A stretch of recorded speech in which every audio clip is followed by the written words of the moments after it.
Seguindo com o Morning dessa segunda-feira, vamos falar agora, continuar na política, né? Novos áudios atribuídos ao ex-assessor de Flávio Bolsonaro, Fabrício Queiroz, foram revelados pela Folha de São Paulo. Quem traz pra gente os detalhes é a nossa colega repórter Marcela Lorenzetto.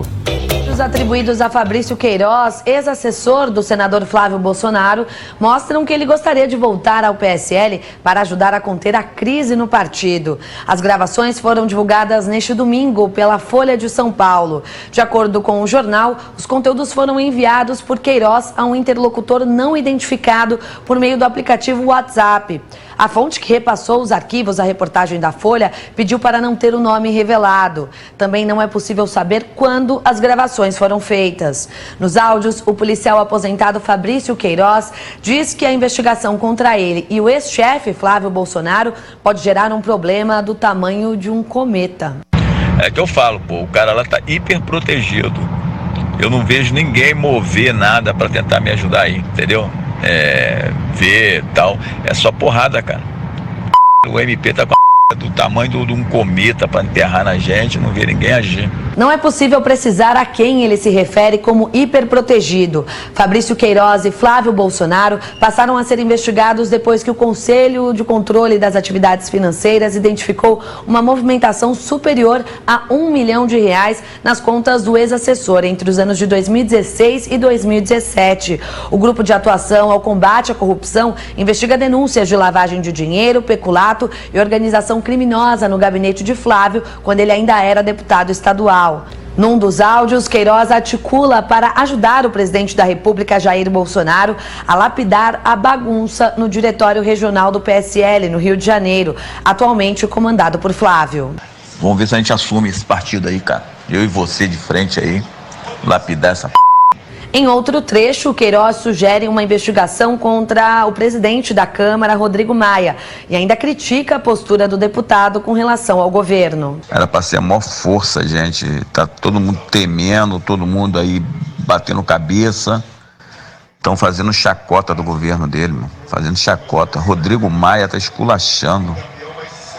Rodrigo Maia, meu, porra, as declarações dele, humilha o Jair. O Jair tinha que dar uma porrada nesse e botar o Sérgio Moro pra ir no calço dele aí, que tem dele antiga aí, cara.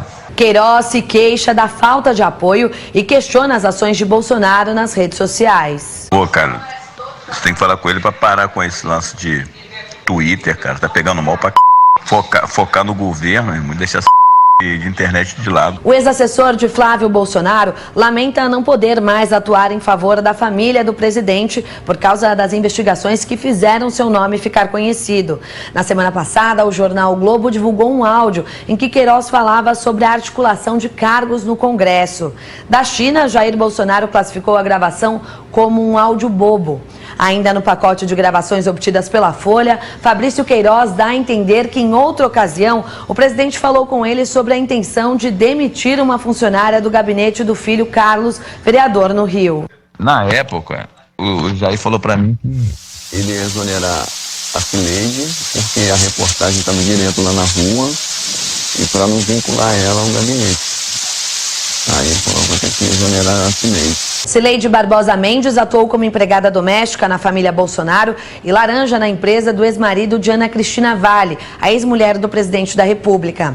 A gravação não esclarece quando ocorreu a conversa entre o presidente e Queiroz. Procurado, Fabrício Queiroz e a defesa dele não responderam aos questionamentos da reportagem. À Folha, o advogado de Queiroz, Paulo Klein, disse que para esclarecer questões a respeito do áudio sobre Cileide, é preciso ter acesso à íntegra das conversas. Sobre o áudio em que o cliente fala de voltar ao diretório do PSL, a defesa afirma que diz respeito a uma conjectura baseada na experiência que Queiroz detém. Por fim, Paulo Klein declarou ao jornal que o cliente não teme a investigação do Ministério Público. Em nota à Folha, o advogado de Flávio Bolsonaro, Frederic Wassef, afirmou que não pode confirmar a autenticidade do material sem ter acesso aos áudios. Ao jornal, o Planalto disse que não comentaria as gravações. Tá aí, vamos falar a respeito disso agora. Caio, qual é o tamanho do estrago, se é que pode causar algum estrago na tua visão, esse problema cometa, digamos assim, ao qual se referiu o Fabrício Queiroz, se essa voz aí for confirmada mesmo, passar por uma aferição e se constatar só pelo trâmite burocrático, porque tudo leva a crer que é ele mesmo falando. Sim, mas também é muito importante a gente ressaltar que o áudio não é datado. Né? A fonte ela é menos importante, mas a data, esse é um áudio que poderia muito bem ter sido feito aí no primeiro mês, né, do governo Bolsonaro. Isso, essa dimensão temporal é importante para a gente interpretar o que foi falado agora. Olha aí, não, só para dar uma de detetive aqui, eu fico pensando, enquanto você diz isso aí, no fundo do áudio, em um dos áudios, tem lá se eu não me engano, é a voz do Bonner no Jornal Nacional. Tem um telejornal acontecendo. O Edgar já deu a dica, investigadores de plantão. Não, porque caramba, assim, tem alguma coisa acontecendo ali atrás, tem uma fala que pode ser buscada. O Edgar ouviu em HD o áudio. Não, em HD. É importante lá no Twitter. O primeiro áudio vazado era atribuído a junho. A junho, né? Esse é recente, então. Então recente. Bom, piora, na verdade, né? O que a gente vê aqui é uma demonstração de lealdade canina, né? A família Bolsonaro, mas é uma lealdade interessada e interesseira, viciada na cultura da assessoria política, dos cargos de confiança, né? Da nomeação dos apaniguados. Ele fala o tempo todo, né? Em cargos de 15, 20 mil reais.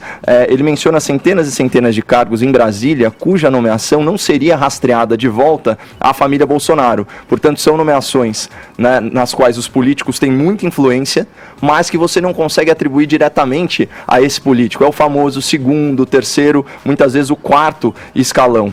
Por isso que é tão importante a gente ter um regime de ruptura, né, com o toma lá da cá, com a tal articulação política que se falava, que nada mais é do que a distribuição no executivo de cargas e verbas, algumas vezes lícitas, muitas vezes ilícitas. E é por isso também que é importante a gente separar o que é boato, o que é falação, o que é, enfim, áudio vazado de WhatsApp da prática, né? O fato é que esse governo, por decreto, ele extinguiu mais de 20 mil cargos, gratificações e funções comissionadas. O governo também está promovendo um amplo congelamento dos gastos públicos, um amplo ajuste fiscal. Então, nesse sentido, por isso que a gente tem que valorizar a redução da máquina estatal, porque a máquina estatal está tomada por pessoas como o Queiroz, né, que menciona aí todos esses cargos e que certamente, se não tivesse sido descoberto, né, pelo COAF, né, cujas investigações agora estão bloqueadas por obra do senhor ministro Dias Toffoli, né, em decisão que beneficiou não só Flávio Bolsonaro, mas também Glenn Greenwald e todos os lavadores de dinheiro investigados, né, pelos órgãos de inteligência, seja a Receita Federal, a UIF, COAF, o que quer que seja, aqui no Brasil, até o julgamento pelo plenário do STF. Se isso tudo não tivesse acontecido, certamente o Queiroz estaria num desses cargos. Olha, e assim, tem que se destacar algumas coisas a respeito do que vem junto, desse comentário do presidente acerca desses áudios que surgiram agora. Inclusive com a suspeita de que poderiam ter sido, inclusive, propagados a partir do próprio Queiroz, né? Para o presidente que foi eleito com a pecha de acabar com a velha política, tal, o Bolsonaro, nesse aspecto, ele é a velha política em si. Toda a enturragem dele, todo o histórico revelado ali, o que se sabe a partir das famosas rachadinhas, dos assessores de gabinete. Essa fala, por exemplo, do Queiroz agora traz um questionamento acerca de uma mulher chamada Cileide, que estaria junto ao clã Bolsonaro já há mais de décadas como funcionária assessora do Carlos Bolsonaro, do vereador Carlos Bolsonaro no Rio de Janeiro, desde que ele tem os 17 anos, e estaria trabalhando na casa da ex-mulher do Jair Bolsonaro. Quer dizer, é uma prática que, em se confirmando, as investigações sendo retomadas a partir de novembro, que é o que se espera pelo trâmite do STF, né, pelo esse congelamento, digamos, que o Toffoli coordenou, né, em torno das informações do COAF, que são usadas em investigações sem autorização. Quer dizer, é a prática da velha política. Quem é que estaria... A pergunta que a Marcela faz, eu acho muito pertinente. Não se sabe quem estaria sendo blindado. Quem estaria hiperprotegido ali? Isso é importante saber, né? Para que a gente tenha cada vez mais as informações e chegue, muito provavelmente, na constatação de que o que se propaga mesmo, a rachadinha do 1.200.000 ali entre 2016 e 2017, que foram pagos aos assistentes, que retornaram para as contas, do cheque de Michele Bolsonaro ali, da ordem de R$40 mil em 2 parcelas, enfim, que tudo isso seja esclarecido. É interesse do governo, que se diz contra a corrupção e representa a nova política, perseguir isso daí e coibir cada vez mais isso. E responder a uma pergunta: quem pagou o tratamento do Queiroz, que supostamente estava doente, e pagou em dinheiro vivo mais de R$100 mil a um hospital? Quem paga em dinheiro vivo um hospital com uma quantia alta desse jeito? E outra coisa que eu acho importante ressaltar, na fala do Bolsonaro, ele faz uma espécie de ameaça aos meios de comunicação, que segundo ele só pressionam o governo e só querem lançar informações negativas. Ele que acusava o governo de Lula e de Dilma Rousseff e do PT ali, de querer controlar a mídia, joga uma afirmação no ar, assim, tentando coibir, né, um olhar mais crítico e dissonante com relação aos indícios de corrupção que vem aí na sua trajetória política e que podem sim contaminar o governo do qual ele faz parte. Só tem uma coisa que é consenso, né, até por parte do Queiroz, que o presidente deveria deixar o Twitter, né, Edgar? A mensagem foi pro Calucho. Acho que é um pensamento quase unânime, né?